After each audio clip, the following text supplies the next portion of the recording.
5ই আগস্টের পরে এখন ইসলামের পক্ষে যে ক্ষেত্র তৈরি হয়েছে, এই ক্ষেত্রে যদি আমরা মাঠে ময়দানে সোচ্চার না থাকি, তাহলে এই দেশের ভিতরে মাঠের ভিতরে আগাছা জন্মাবে এবং ফ্যাসিস্টরা আমাদের বাংলাদেশকে কলুষিত করবে।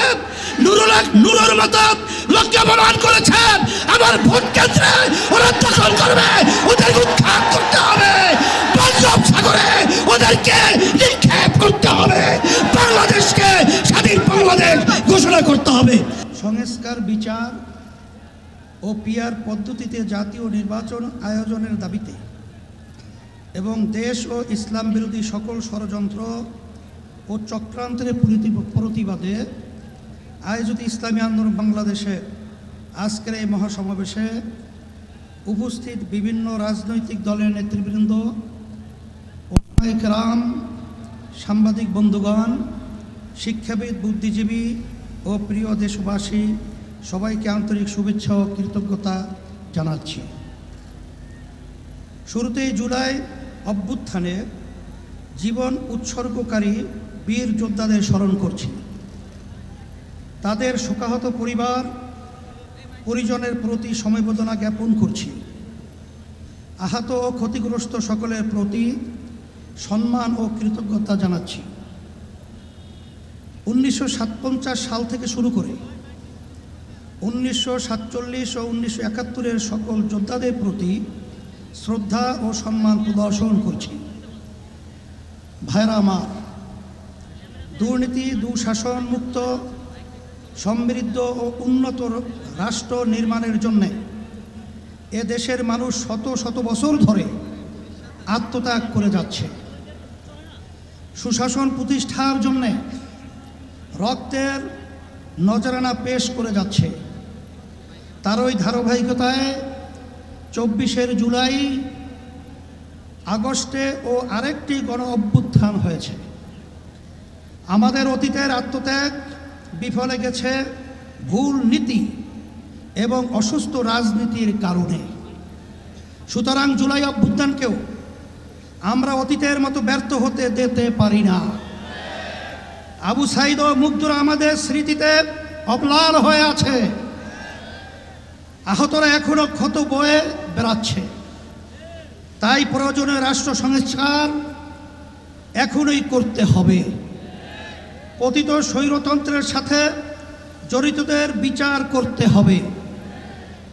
আরেকটা কথা স্পষ্ট ভাষায় বলে দিতে চাই, পিআর পদ্ধতিতে নির্বাচন আয়োজন করার কোনো বিকল্প নাই। আজকের এই জনসমুদ্র পিআর পদ্ধতি নির্বাচনের পক্ষের জনসমুদ্র। সংগ্রামী দেশবাসী, 1972 সালে রচিত সংবিধান ছিল দেশের মানুষের বোধবিশ্বাস ও গণ আকাঙ্ক্ষার বিরোধী। সেই সংবিধান রচয়িতাদের স্বাধীন বাংলাদেশের সংবিধান রচনা করার ম্যান্ডেটই ছিল না। তারা ভিন দেশের সংবিধান অনুসরণ করেছিলেন, ফলে যা হওয়ার তাই হয়েছে। কোনো ক্ষেত্রেই কাঙ্ক্ষিত সমৃদ্ধ ও উন্নতি হয় নাই। রাজনৈতিক সংস্কৃতি কলুষিত হয়েছে। সবচেয়ে ভয়াবহ ব্যাপার হলো সংবিধান মেনেই স্বৈরাচার তৈরি হয়েছে। এজন্যই আমরা সংস্কারের প্রশ্নে অটল, অবিচল ও আপোষহীন অবস্থান নিয়েছি। ভাইরা আমার, জুলাই অভ্যুত্থানের প্রধান লক্ষ্য ছিল দেশকে স্বৈরাচারের হাত থেকে রক্ষা করা, 54 বছরের জমা হওয়া জঞ্জাল দূর করা। অভ্যুত্থানের পরে সংস্কার কমিশন গঠন করা হয়েছে। আমরা মতামত দিয়েছি। এখন সংস্কার নিয়ে দ্বিতীয় দফা আলোচনা চলছে। আমরা লক্ষ্য করছি মৌলিক সংস্কারে কেউ কেউ গড়িমসি করছেন। এটা জুলাইয়ের সাথে বিশ্বাসঘাতকতা। স্বৈরাচার তৈরির রাস্তা খোলা রাখা যাবে না।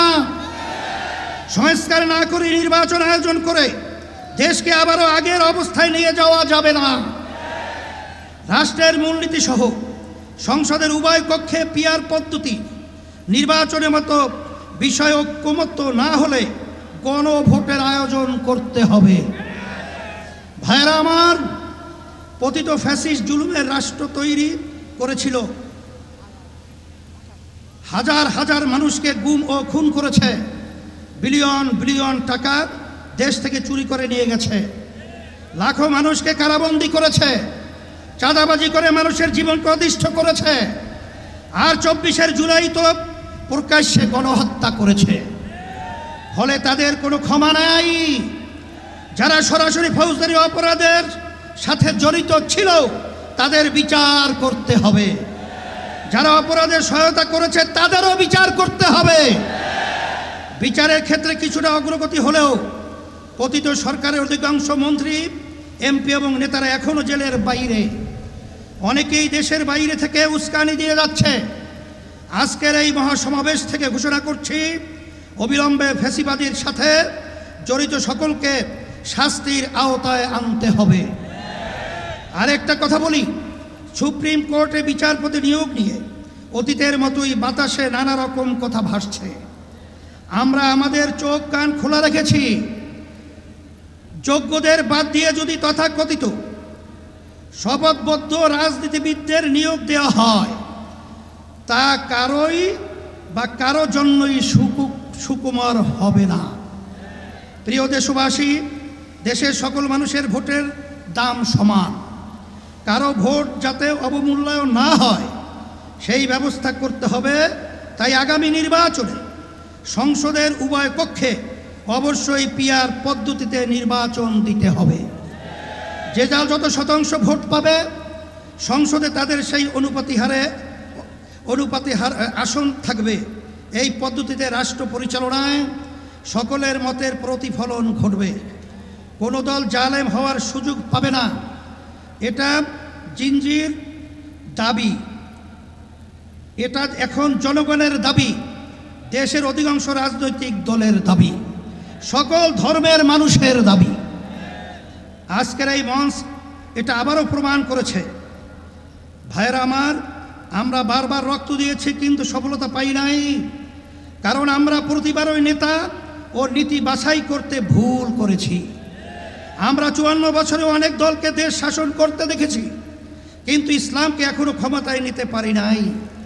এবার ইসলামপন্থীদের ঐক্যের ব্যাপারে গণপ্রত্যাশা তৈরি হয়েছে। আমি শুরু থেকেই ইসলামপন্থী সকল ভোট এক বাক্সে আনার কথা বলে আসছি। আগামী নির্বাচনে শুধু ইসলাম দলই নয়, ইসলামী দলই শুধু নয়, বরং দেশপ্রেমিক আরও অনেক রাজনৈতিক দলও এক বাক্সে নীতিতে আসতে পারে ইনশাআল্লাহ। যদি আমরা একত্রে নির্বাচন করতে পারি, যদি কার্যকর ঐক্য গড়ে তুলতে পারি, তাহলে বাংলাদেশে ইসলামপন্থীরাই হবে প্রধান রাজনৈতিক শক্তি। রাষ্ট্র পরিচালনার দায়িত্ব আমাদের হাতেই আসবে ইনশাআল্লাহ। প্রিয় দেশবাসী, অন্তর্বর্তীকালীন সরকার জুলাই অভ্যুত্থানের ফসল। এত জনসমর্থন নিয়ে আর কোনো সরকার দায়িত্ব গ্রহণ করে নাই।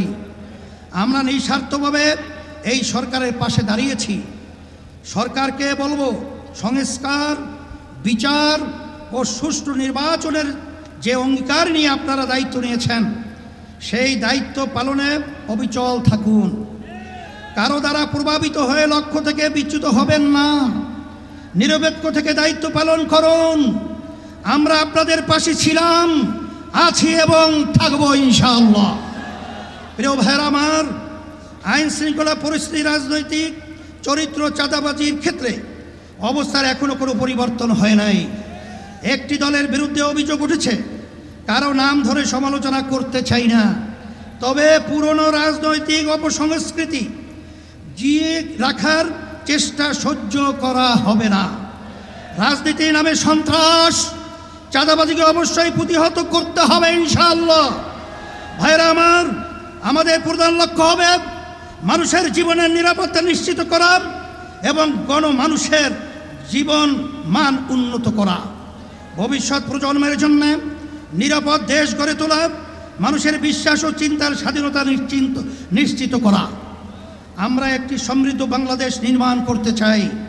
কৃষক ও শ্রমিক ভাইদের উদ্দেশ্যে আমি বলতে চাই, অতীতে কেউ আপনাদের স্বার্থ রক্ষা করে নাই, আপনাদের শ্রম ঘামের প্রকৃত মূল্য কেউ দেয় নাই। ইসলামী শক্তি ক্ষমতায় এলে আপনাদের স্বার্থ নিশ্চিত করা হবে ইনশাআল্লাহ। ব্যবসায়ী ভাইদের উদ্দেশ্যে বলতে চাই, আপনাদেরকে পদে পদে চাঁদা দিতে হয়, প্রশাসনিক হয়রানির শিকার হতে হয়, বিদ্যুৎ জ্বালানি নিয়ে ভোগান্তির শিকার হতে হয়, ঋণ পাওয়া নিয়ে ব্যতিব্যস্ত হতে হয়। ইনশাআল্লাহ আমরা রাষ্ট্র পরিচালনার দায়িত্ব পেলে আগামী বাংলাদেশ হবে ব্যবসা বান্ধব বাংলাদেশ। জেনজিব তরুণদেরকে বলি, তোমরা আমাদের ভবিষ্যৎ, তোমাদের সম্ভাবনা কিসের জন্য আমরা ওয়াদাবদ্ধ। আমি আমার প্রিয় তরুণ যুবকদের আশ্বস্ত করতে চাই, আগামী বাংলাদেশে তোমরাই হবে মূল শক্তি। ইসলামী আন্দোলন বাংলাদেশ তার ব্যবস্থা করবে ইনশাআল্লাহ।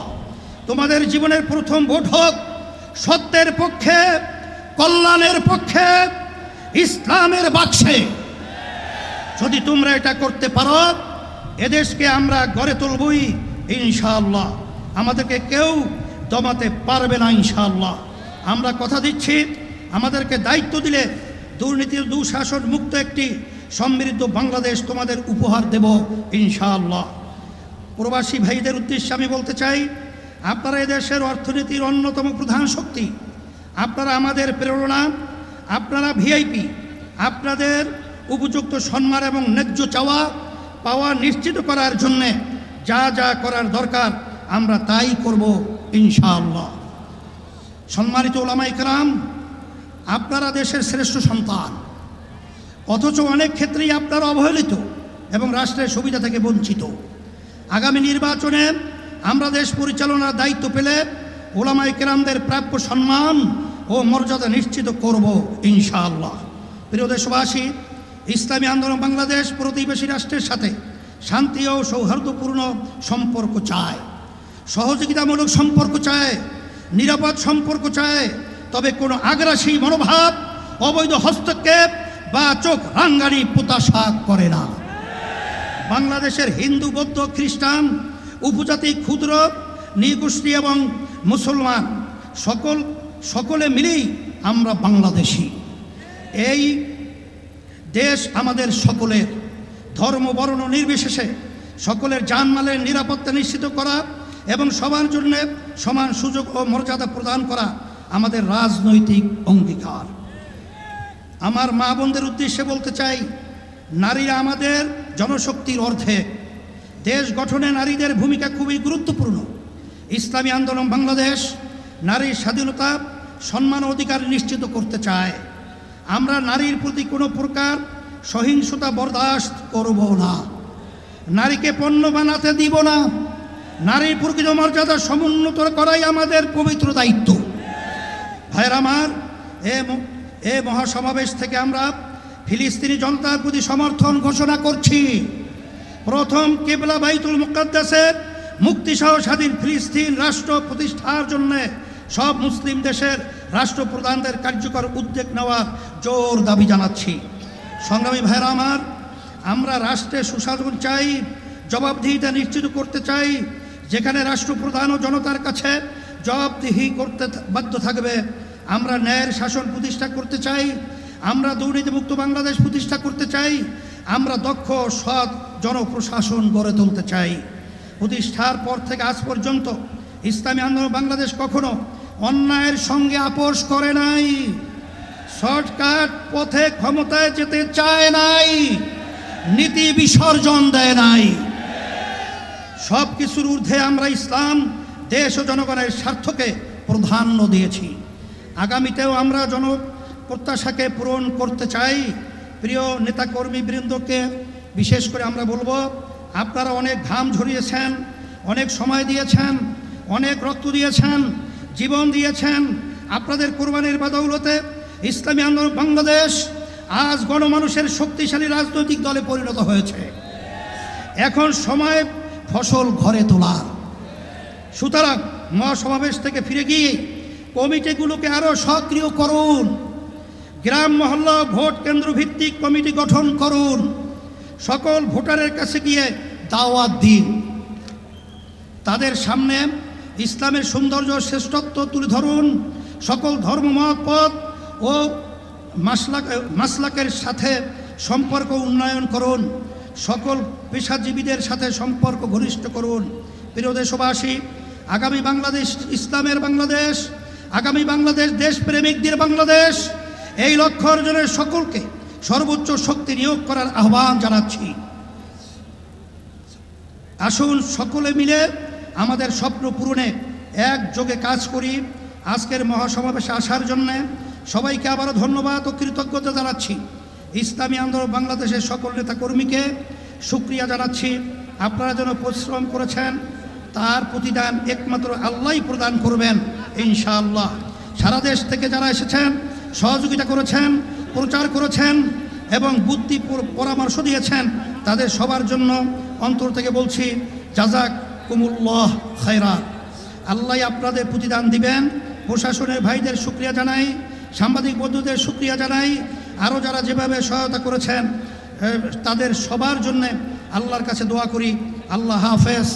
ইসলামী আন্দোলন বাংলাদেশ এমন একটা অবস্থান আপনাদেরকে মেসেজ দিয়েছে, 5ই আগস্টের পরে এখন ইসলামের পক্ষে যে ক্ষেত্র তৈরি হয়েছে, এই ক্ষেত্রে যদি আমরা মাঠে ময়দানে সোচ্চার না থাকি, তাইলে এই দেশের ভিতরে মাঠের ভিতরে আগাছা জন্মাবে এবং ফ্যাসিস্টরা আমাদের বাংলাদেশকে কলুষিত করবে। নুরুর মতো লোককে অপমান করেছেন, আমার ভোট কেন্দ্রে ওরা দখল করবে, ওদেরকে উৎখাত করতে হবে, পঞ্জাব সাগরে ওদেরকে নিক্ষেপ করতে হবে, বাংলাদেশকে স্বাধীন বাংলাদেশ ঘোষণা করতে হবে। আল্লাহ হাফেজ। সকলকে উদাত্ত আহ্বান জানিয়ে আমরা আলোচনা শেষ করছি। আলহামদুলিল্লাহ। আল্লাহ সকলকে ভালো রাখুক, কবুল করুক। বিশেষ করে যারা যশোর থেকে বিভিন্ন জায়গা থেকে আসার পথে যারা শাহাদাত বরণ করেছেন, আল্লাহ তাদের শাহাদাতের দরজা আল্লাহ তাদেরকে দান করুক, এবং যারা আহত হয়েছেন আল্লাহ তাদেরকে সুস্থ করুক। সবাইকে ধন্যবাদ এবং আল্লাহ কবুল করুক। আমরা সবাই একত্রিত হয়ে ইসলাম দেশ মানবতার কল্যাণের জন্য কাজ করতে পারি। আল্লাহ সবাইকে ভালো রাখুক, আল্লাহ তৌফিক দেউক, আর রাষ্ট্রীয় পর্যায়ে ইসলাম ক্ষমতায় যাক, এই আশাবাদ ব্যক্ত করে শেষ করছি। আসসালামু আলাইকুম ওয়া রাহমাতুল্লাহি ওয়া বারাকাতুহু।